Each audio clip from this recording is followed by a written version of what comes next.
দেখতে পাচ্ছেন আমরা ডিম বসানোর প্রথমে তুষ বিছিয়ে বিছিয়ে নিচ্ছি।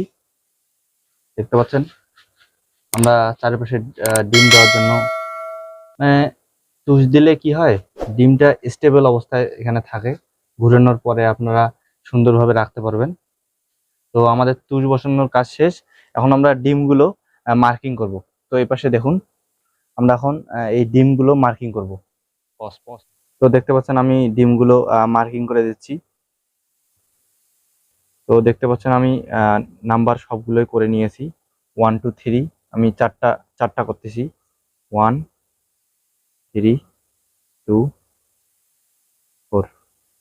তো দেখতে পাচ্ছেন আমি সবগুলোই প্রায় নাম্বার করে নিয়েছি। এই লাস্ট 3 2 4। তো এখন সবগুলো এখানে মার্কিং করা হয়ে গেছে। এখন আমরা এগুলা ডিমগুলো মেশিনে বসিয়ে দেবো। তো এখন আমরা হচ্ছে ডিম বসিয়ে দেবো।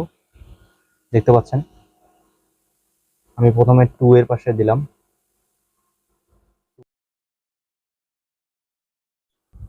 তো দেখতে পাচ্ছেন আমরা সবগুলো ডিমই বসিয়ে দিয়েছি, আর হচ্ছে এই 4টি ডিম। এভাবেই আপনারা ফাঁকা ফাঁকা করে বসাবেন যদি আপনাদের ডিম কম থাকে।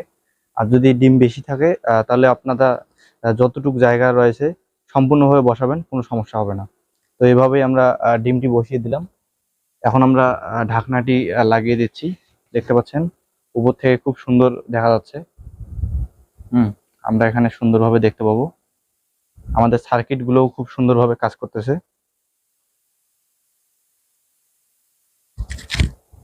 তো এভাবেই আমরা আজকে থেকে প্রথম দিন থেকে 28 দিনের যতগুলো ভিডিও দরকার সবগুলো ভিডিও আমরা করে আপনাদেরকে দেখাবো। তো ভিডিওটি ভালো লাগলে অবশ্যই চ্যানেলটিকে সাবস্ক্রাইব করবেন এবং ভিডিও আসার জন্য অপেক্ষায় থাকবেন। আমরাও যত দ্রুত সম্ভব ভিডিওটি আপলোড করব। ধন্যবাদ।